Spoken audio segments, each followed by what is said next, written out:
बहू के पलटते ढंग। पुणे में रहने वाली शीना की ससुराल में सिर्फ 3 लोग थे। इस वजह से घर में ज्यादा काम नहीं होता था, तो वो दोपहर तक अपना सारा काम खत्म कर लेती थी। लेकिन उसके बाद वो बोर हो जाती। इस वजह से उसने शिनचैन कार्टून देखना शुरू कर दिया, जो धीरे धीरे उसके व्यवहार पर इतना इफेक्ट करता गया कि वो खुद भी शिनचैन जैसी ही बातें करने लगती है। एक रात डिनर करते हुए, अरे बहू, जरा अचार तो देना। ओहो ससुमा, आपसे इतना काम भी नहीं होता। इस तरह तो आप जल्दी जल्दी बुढ़िया हो जाओगी। अरे शीना, ये तुम कैसे बात कर रही हो? आपको तो कुछ भी समझ में नहीं आता। ये शीना का शिनचैन स्टाइल है। ऐसा बोलकर शीना वहाँ से चली जाती है। अगली सुबह शीना सबके उठने से पहले ही घर का काम खत्म करके कार्टून देखने बैठ जाती है। अरे वाह बहू, कमाल ही कर दिया। इतनी जल्दी सारा काम खत्म कर दिया। बस भी कीजिए, अब मैं इतनी भी कुछ खास नहीं। ओफो, तुम और तुम्हारे शिनचैन का भूत, जाने कब नॉर्मल इंसान की तरह बात करोगी। मॉम, आप तो बस मुझसे जल्दी रहती हैं। आपको क्या पता मेरी लाइफ कितनी मुश्किल है। अच्छा छोड़िए, अब मैं शॉपिंग के लिए जा रही हूँ। हाँ, तो ये है तुम्हारी मुश्किल लाइफ। शीना शॉपिंग करने मार्केट पहुँच जाती है, जहाँ उसे जय के ऑफिस की एक लड़की मिलती है। हेलो, आप जय की वाइफ है ना? हेलो, मेरा नाम शीना है। मैं 26 साल की हूँ और मुझे शिमला मिर्च बिल्कुल भी पसंद नहीं है, पर शिमला जा सकती हूँ। हाँ। शीना की बात सुनकर लड़की आगे कुछ बोले बिना वहाँ से चली जाती है। कमाल है, आजकल के बच्चों को इंटेलिजेंट लोगों से बात करना आता ही नहीं। शीना शॉपिंग करके घर वापस आती है, जहाँ सास और जय साथ बैठकर आइसक्रीम खा रहे होते हैं।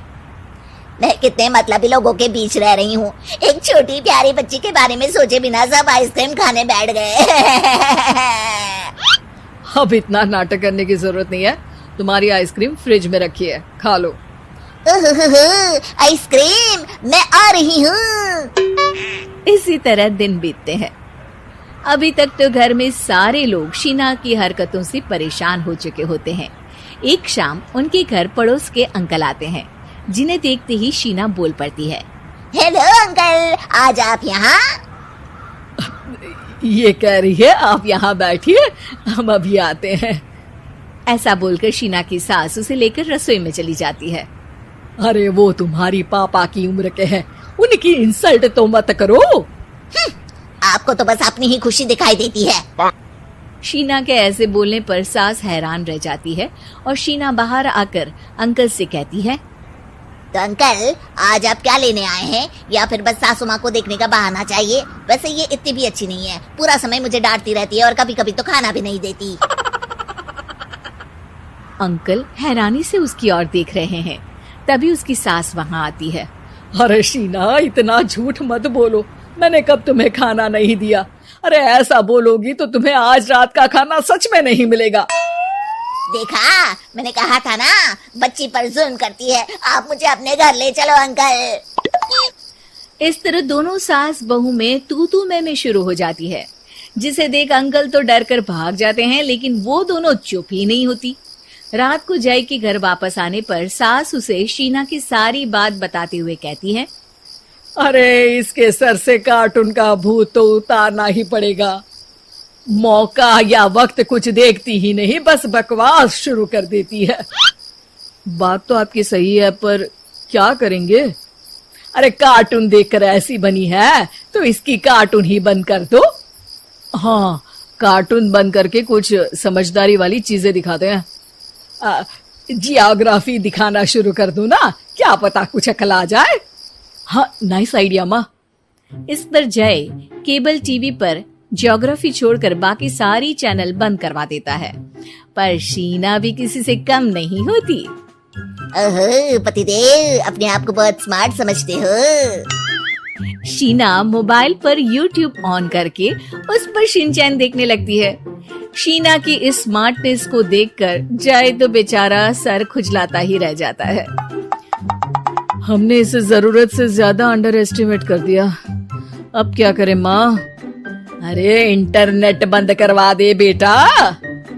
शीना को कार्टून की दुनिया से बाहर निकाल वापस इंसान बनाने के लिए अब जय इंटरनेट भी बंद करा देता है, जिससे शीना परेशान हो जाती है। सब मेरी खुशी से जलते हैं, पर अब क्या करूं? शीना सोच में पड़ जाती है, लेकिन कोई आइडिया नहीं मिलता, जिस पर मजबूरी में वो ज्योग्राफी देखना शुरू कर देती है। लगता है अब कुछ ही दिनों में इसके सिर से शिनचैन का भूत उतर ही जाएगा। हाँ बेटा, उम्मीद तो यही है।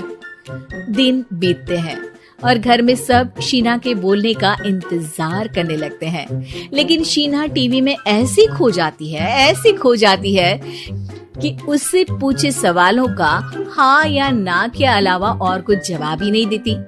देखते ही देखते हफ्ता बीत जाता है, तो सब्र का बांध तोड़ते हुए जय टीवी बंद कर खुद ही शीना से बात करने बैठ जाता है। क्या बात है शीना, पहले तुम ज्योग्राफी देखने को तैयार नहीं थी, और जब देखने बैठी तो इसके आगे किसी चीज की कोई सूध ही नहीं, ना किसी से बात करनी, ना घर का कोई काम। अरे माँ कब तक अकेले सब कुछ संभालेंगी? अभी भी तुम्हारे सर से शिनचैन का भूत उतरा कि नहीं? जब मादा भालू नर भालू से बात नहीं करती, तो वो उनका ध्यान अपनी तरफ आकर्षित करने के लिए बिल्कुल यही हरकत करते हैं। तुम नर भालू हो। शीना के ऐसा बोलते ही जय और उसकी मम्मी एक दूसरे की तरफ देख सर पकड़कर बैठ जाते हैं।